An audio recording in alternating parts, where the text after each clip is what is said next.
Prenez sur vous mon joug, devenez mes disciples, dit le Seigneur, car je suis doux et humble de cœur.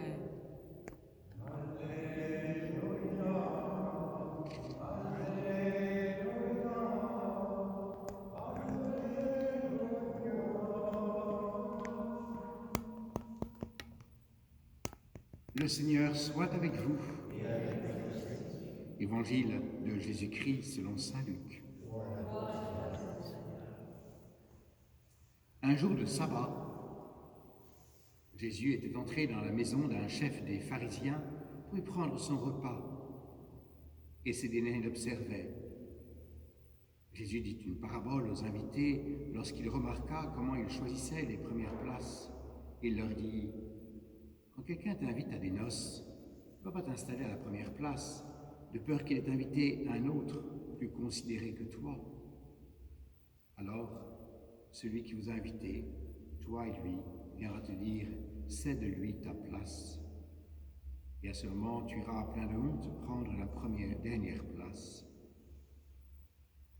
Au contraire, quand tu es invité, il va te mettre à la dernière place. Alors quand viendra celui qui t'a invité, il te dira: ami, avance plus haut, et ce sera pour toi un honneur aux yeux de tous ceux qui seront à la table avec toi.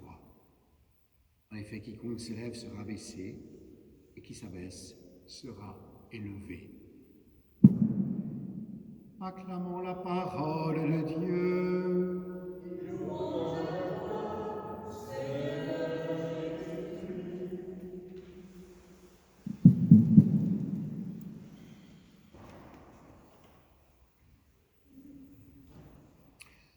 Inviter à un repas de noces, ça a bien du sens pour nous, cette parabole. C'est ce repas que nous avons dans chaque Eucharistie.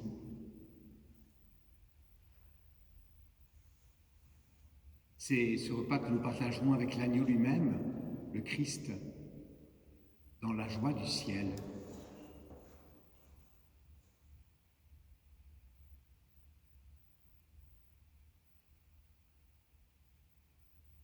Et c'est bon pour nous en ce jour du 31 octobre, la veille de la Toussaint, de nous réjouir déjà à travers cette Eucharistie à la fois toute simple, Eucharistie de semaine, d'un samedi.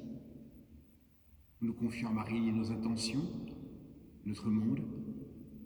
Nous confions notre cité de terre bonne pour qu'elle soit toujours cette terre bonne, cette bonne terre où l'Évangile est accueilli et regardé, respecté, aimé.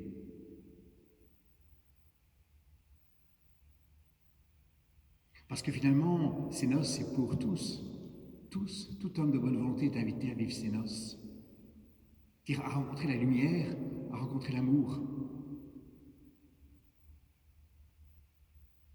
Alors bien sûr, mes propos maintenant sont bien en contradiction ou différents de ce qui sera célébré par beaucoup cette nuit, avec déjà toutes ces décorations qui est un peu partout, tout macabre.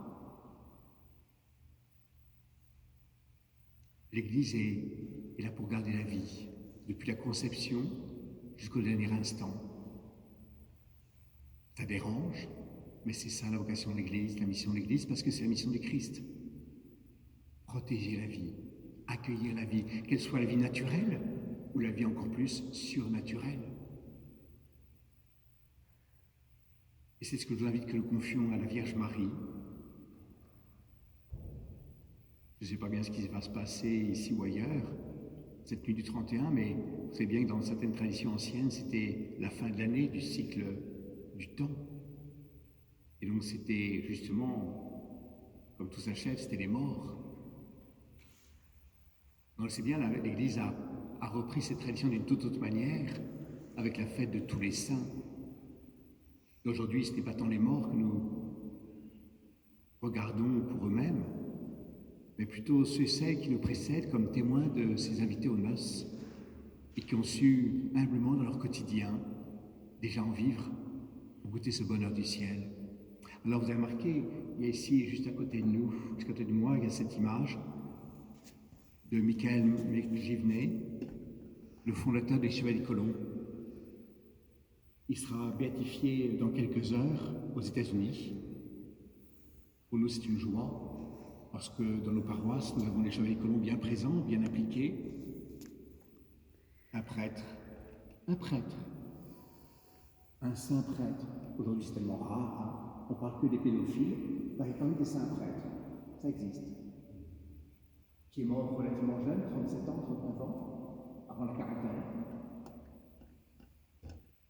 Et qui, par son amour de l'Eucharistie, a compris le sens et la place des autres, des pauvres en particulier. D'où la création des chevaliers colons pour venir en aide aux veuves, aux enfants, aux orphelins, aux démunis.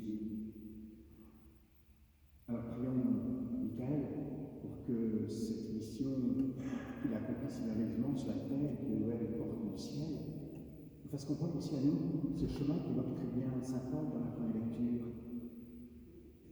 Son désir d'être avec le Christ, et puis en même temps rester pour s'occuper des hommes. Et c'est le défi de chacun de nous. Le chemin du ciel passe par ceux et celles qui nous entourent. Personne ne se sauve tout seul.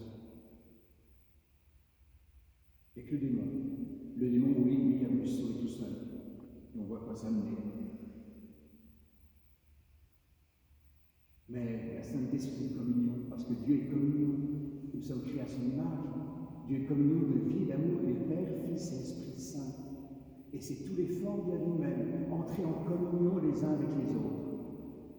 Quelle que soit la communauté dont nous faisons partie, professionnelle, familiale, de quartier, de parti politique, d'activité sociale, artistique, culturelle, apprendre à être en communion. Et la communion, c'est l'amour, c'est pas la terreur, c'est pas l'angoisse, c'est pas la peur. Non. Vous voyez comment le Christ vient nous libérer de ces traditions païennes. Le Christ vient nous libérer parce qu'il mène ce chemin de l'amour qui est exigeant, je le reconnais, parce qu'on a tous envie un peu d'avoir son petit chez soi bien confortable. Et les autres, tout, ça nous dérange. Hein. Je ne sais pas comment vous êtes, mais même moi, je suis bien souvent dérangé par tel ou tel, c'est sûr. Et c'est pourtant le chemin que Paul le rappelle. C'est merveilleux cette lecture de Saint Paul apôtre aux Philippiens, juste avant la fête de tous les saints. Le chemin du ciel, comme disait Saint Jean-Paul II, passe par la route de l'homme, passe par les hommes, par les femmes. Et ça, c'est la mission de l'Église, une mission qui bien souvent dérange, et qu'à voir les réactions suite à ce qui vient de se passer comme drame en France, et tout simplement un évêque qui dit « ben oui », une caricature, peut-être se calmer un peu, peut-être avoir du respect pour les religions, et tout de suite la critique immédiate de tout un certain nombre de politiques, de quoi se mêle l'Église, qu'elle reste dans son coin, qu'elle fasse son mea culpa, qu'on se libère des religions.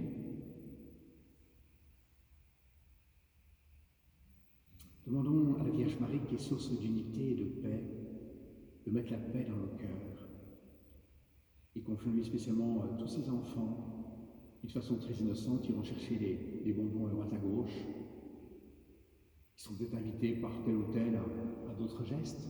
On sait bien que simultanément, cette nuit du 31, il y a aussi beaucoup de cultes sataniques qui ont lieu dans le monde. Spécialement cette date-là, pour ce qu'elle représente symboliquement. Le retour des morts au milieu des vivants. Et ça, on peut pas être, c'est pas anodin. On ne joue pas avec ça. Parce que d'une part, c'est sacré, et d'autre part, parce que les forces du mal, on s'y atterre pas directement. Par contre, nous avons, nous, cette mère qui nous aime, qui nous accompagne.